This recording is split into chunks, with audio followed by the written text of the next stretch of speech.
And one of the great things about human species is that we have this remarkable organ, the brain. La tête dans le cerveau. Biologie, cervelle, synapses, neurosciences, physique. The human brain really is the most unique gift of our species. Avec Christophe Rodeau.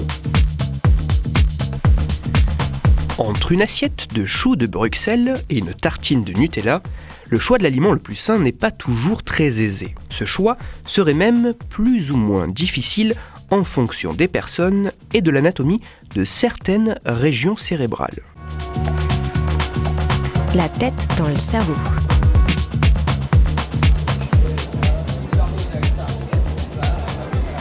Venez avec moi au restaurant. Mettons-nous autour de la table au moment du repas. Manger sainement n'est pas toujours quelque chose de très facile. Même si l'on est conscient qu'un aliment n'est pas très bon pour la santé, s'en détourner n'est pas forcément aisé. Et il semblerait que nous ne soyons pas tous égaux lorsqu'il s'agit de faire un choix alimentaire. Pour essayer de comprendre ce qu'il se passe au niveau cérébral lorsque nous prenons une décision quant à choisir un aliment plutôt qu'un autre, des chercheurs ont réalisé une expérience assez simple. Les scientifiques ont tout d'abord commencé par priver de nourriture les volontaires de l'expérience pendant 4 heures. Puis, les participants ont été mis dans une machine IRM et avaient une tâche assez simple à remplir. Devant leurs yeux apparaissait une succession d'aliments en photographie. Pour chaque aliment, les volontaires devaient noter leur envie du produit présenté selon la consigne donnée par le chercheur, soit en fonction de leurs préférences naturelles, du goût de l'aliment, de son bénéfice pour la santé, de l'achat pour faire des économies, pour manger des produits bio ou bien pour faire un régime. Pour chaque photographie d'aliment, il fallait donc répondre à l'une de ces 6 consignes, et ceci par une note d'appréciation. Par exemple, à la présentation de la photographie d'une tartine de Nutella avec la consigne « Pour faire un régime », les participants devaient donc répondre si fortement oui, oui, non ou fortement non, ils avaient envie de cet aliment dans ce cas très précis.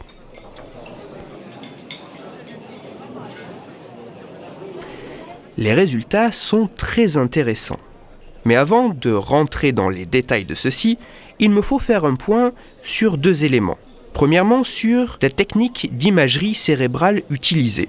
Dans mes chroniques, il m'arrive de mentionner des études utilisant l'imagerie par résonance magnétique, afin d'en tirer des informations fonctionnelles.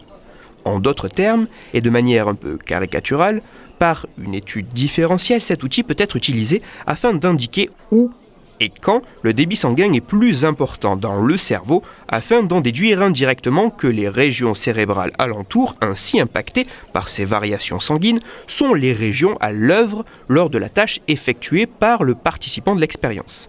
Dans notre étude, aujourd'hui, l'IRM n'est pas du tout utilisée ainsi. La machine IRM est utilisée afin d'acquérir des clichés de très bonne résolution de l'anatomie précise du cerveau des participants.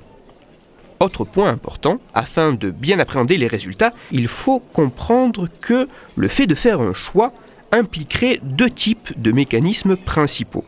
Le premier consisterait à attribuer une valeur à chacune des options du choix, et le deuxième mécanisme consisterait à analyser la valeur donnée à chaque option pour choisir la plus adéquate. Dans cette expérience, l'aliment auquel on aura attribué la valeur la plus importante en fonction de la consigne donnée. Ce point étant fait, revenons à nos volontaires affamés que les scientifiques ont fait saliver devant des photographies plus ou moins appétantes pour parler de leurs résultats.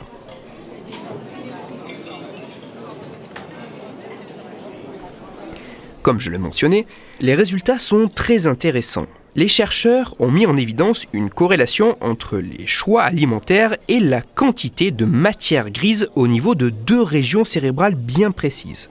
En d'autres termes, les personnes qui avaient plus de matière grise, plus de neurones dans ces 2 régions cérébrales avaient davantage d'appétence pour les aliments qu'ils considéraient comme sains.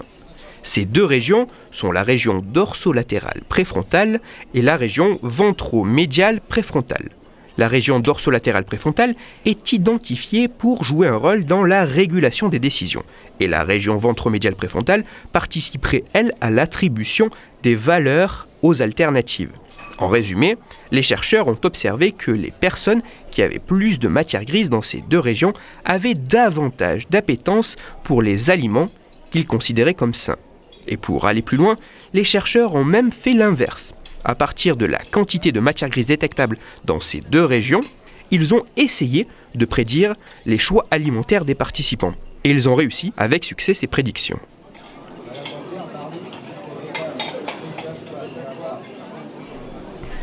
En conclusion, les chercheurs auraient identifié une corrélation entre la quantité de matière, la quantité de neurones de deux régions cérébrales impliquées respectivement dans l'attribution des valeurs aux options d'un choix et dans la régulation des décisions avec les choix alimentaires des participants.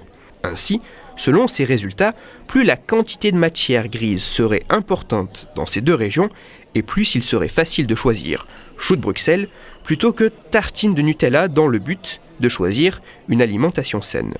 Même si cela n'arrangera vraisemblablement pas votre hygiène alimentaire, cette étude vous aidera peut-être à un peu moins culpabiliser si vous craquez sur une glace à la vanille plutôt que sur une assiette d'épinards. Toutes les références de ma chronique se trouveront sur mon site, mais avant de passer un conseil lecture, j'attire votre attention sur 3 éléments. Tout d'abord, les conclusions de cette étude ne pourront être fiables qu'une fois que cette très récente étude aura été répliquée et que les résultats auront été reproduits plusieurs fois par d'autres chercheurs dans d'autres laboratoires, mais en attendant, ces conclusions sont donc à prendre avec un certain discernement. Ensuite, cette étude ne met en évidence qu'une corrélation, c'est-à-dire un lien mathématique statistique informant que l'élément plus de matière grise dans deux régions et l'élément choisir des aliments sains ont une plus grande probabilité d'être présents ensemble que séparés. Cette étude n'établit pas de lien de causalité, de lien de cause à conséquence. Et enfin, a priori, rien ne permet de dire si c'est un facteur génétique qui permettrait d'avoir plus de neurones dans ces deux régions cérébrales, ce qui induirait un comportement de bonne hygiène alimentaire, ou si, au contraire, cela serait l'alimentation, l'environnement qui pourrait avoir un impact sur l'épaisseur de ces fameuses régions. En d'autres termes, est-ce que mon cerveau est ainsi et c'est pour cela que j'effectue ce comportement, ou au contraire, est-ce que parce que j'effectue ce comportement, mon cerveau devient ainsi ? Pour approfondir la chronique d'aujourd'hui, je vous renvoie vers un communiqué de presse décrivant cette étude, qui est disponible sur Internet. Ce communiqué a pour titre « Nos choix alimentaires prédits par l'anatomie de notre cerveau ». Il est écrit par l'Institut national de la santé et de la recherche médicale, l'INSERM, et il est à lire sur le site presse.inserm.fr. Pour discuter science et cerveau, vous pouvez me retrouver sur Twitter, @Christophe_Rodo, R-O-D-O, et sur mon blog Cerveau en argot. Je vous rappelle aussi que si vous, auditeurs, vous avez des questions ou des sujets dont vous voudriez que je parle, n'hésitez pas à me le faire savoir directement via mon compte Twitter ou par mail à l'adresse latettedanslecerveau@gmail.com et j'essaierai d'y répondre dans une future chronique. Christophe Rodo. La tête dans le cerveau.